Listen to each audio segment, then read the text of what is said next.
This is Stephen Farrell for the New York Times in Baghdad. I'm with Anthony Shadid, one of our correspondents in Iraq, and we're talking about the forthcoming parliamentary elections and how they compare with past rounds of voting in Iraq. Anthony, you've covered all the rounds of national elections here. How does it feel to you?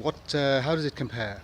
Well, I think it's interesting in the past 7 years, often 7 tumultuous years since Saddam Hussein's fall, that these elections have come at critical junctures in the nation's politics. I think when you look back to 2005, that vote was more symbolic perhaps than anything else. In some ways the election itself was more meaningful than the choice of candidates. You know, we saw a change as the years went past. In 2009, we saw a much different election where incumbents were facing a spirited opposition almost across the board.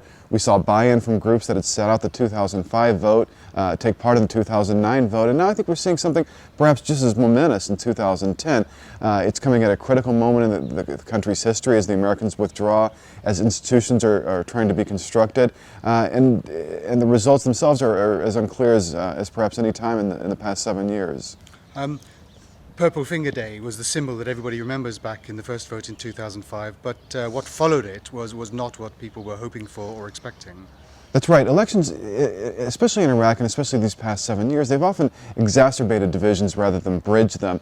In 2005, we saw the symbolic vote of January 2005, a vote that followed in December in some ways set the landscape for a civil war. Now, with many of the players that we saw in those elections still present in these elections, why should this be any different? You know, that's a great point, and I think what's in some ways very striking about the landscape here is that many of the characters of the politicians that we saw in 2005 are the same ones we're seeing in 2010.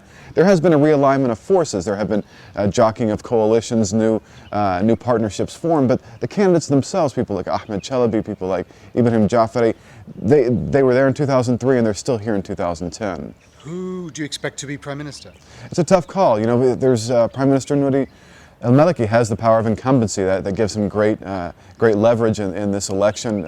He's able to build on what he's done over the past couple of years. But I think it is, what's remarkable in some ways about this election is that it is so wide open. Really, nobody a week before the election can say who the eventual Prime Minister is going to be.